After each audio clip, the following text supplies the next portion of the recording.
Performance था। आप लोग इतना कंजूसी क्यों कर रहे हैं? तालियां मारने में तालियां फ्री में दी जाती है, इसमें कोई पैसा नहीं लगता। फ्री में दीजिए ना भाई। By the way, the performance was absolutely delightful. और एक बार ताली तो होनी चाहिए ना उनके लिए।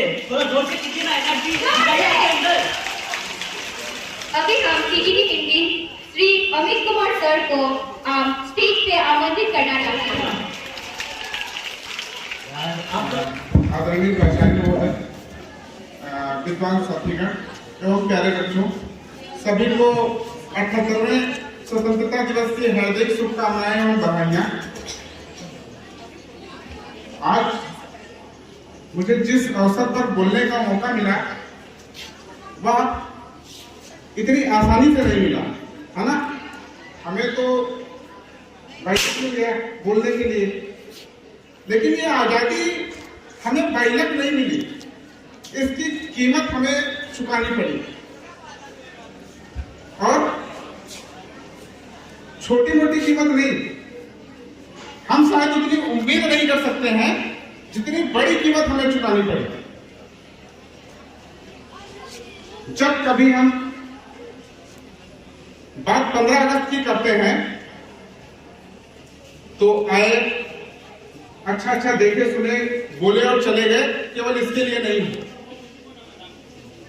इसकी कीमत हम एक दिन पहले का मतलब जब 14 अगस्त 1947 उस दिन की बात की जाए, उस दिन हमने इसकी पूरी कीमत दी थी। क्यों? क्योंकि जब हम रोज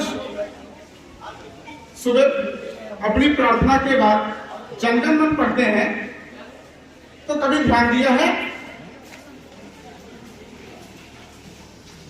रोज के रोज हम पंजाब, सिंध, गुजरात, मराठा, द्राविड़, उत्कल, बंग, पंजाब से लेकर सिंध तक, गुजरात से लेकर दक्षिण भारत तक, दक्षिण भारत से उड़ीसा और बंगाल तक का वहां पर वर्णन मिलता है हमारे जनगण मन में। हम उसे डिवाइड कर दिए।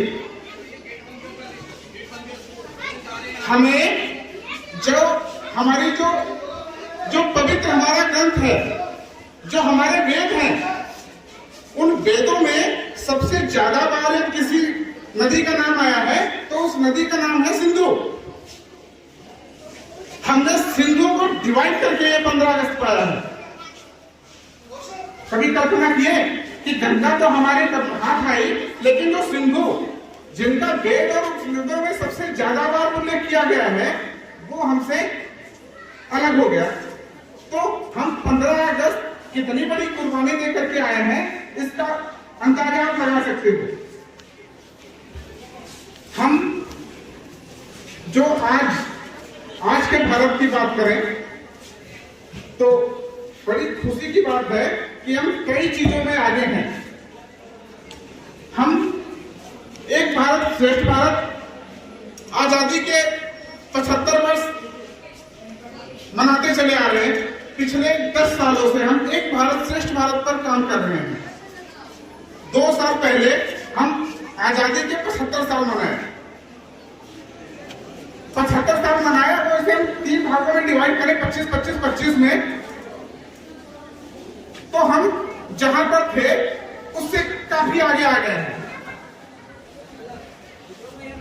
जब देश हमारा आजाद हुआ था उस समय हमारी जो अर्थव्यवस्था थी, ज्यादा हमारे पास पैसा तो नहीं था। हम 3-4% की ग्रोथ से बढ़ रहे थे।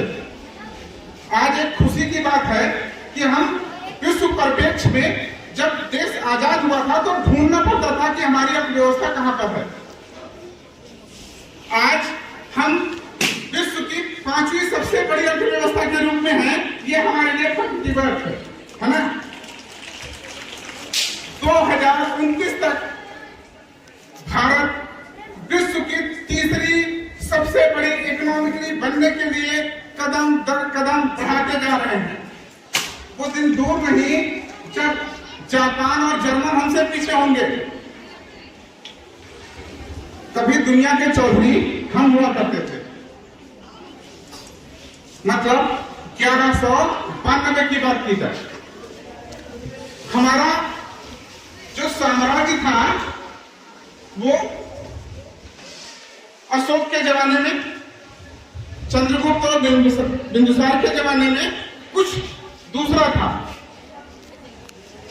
आज हमारा साम्राज्य का मतलब हमारा भूभाग, भारत का जो उत्तराधिकार मिलता गया वो धीरे धीरे क्षीण होता चला गया।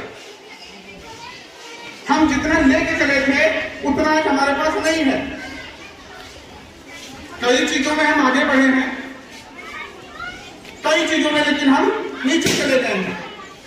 जब 1192 में जब पृथ्वीराज चौहान हारे, तो हम केवल पृथ्वीराज चौहान नहीं हारे, उसी दिन भारत हारा। भारत सबसे पहले जो विदेशियों से हारा वो 1192 में हारा। उससे पहले हम कई लोगों से हारते चले गए, लेकिन वो हमारी इंटरनली थी। जब बाहरी शक्तियों से हारे वो हमारा पहला टाइम था 1192 में हम चौधरी थे विश्व मैच में। उस समय हमारी भारत की जो जीडीपी थी वो पूरे विश्व में 1/3 भाग हमारा भारतीय पर जो इकोनॉमिक थी वो इतनी मजबूत थी। 36% भागीदारी थी हमारी 1192 में। आज हमारी जो भागीदारी है वो 7.5 रह गई है।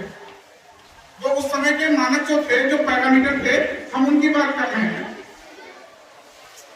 कई चीजों में तो हम आगे आए, कई चीजों में हम पीछे चले गए।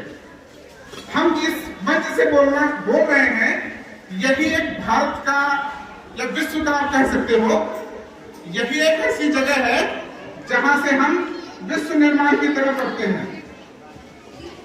बाकी जो काम कर रहे हैं वो अपने अपने जगह पे सेटल हो गए हैं, लेकिन यहां से जो काम शुरू होता है वो नई ऊंचाइयों को समर्पित होता है। क्यों? क्योंकि शिक्षक को नौकरी नहीं करता है, वो राष्ट्र निर्माता है। चाणक्य के बारे में एक वाक्य कहा गया है कि शिक्षक सृजन करता है और संहार करता है। तो यहाँ जो आपके रूप में लोग जो हैं वो सृजन करता है। कहीं ना कहीं पर हम डिस्टर्ब हुए, उसका परिणाम हुआ कि हम गुलाम हुए। वो गुलामी फिर से ना आए, उसके लिए हमें जागृत रहना होगा। 15 अगस्त केवल आओ, गाओ, खुशियां मनाओ, चले जाओ, इसके लिए नहीं है। ये हमारी पुरानी कुर्बानी को याद दिलाने के लिए है कि हम आए और अपने पुराने अतीत से कुछ सीखें। जो हम गलतियां किए उन गलतियों को दोबारा ना करें।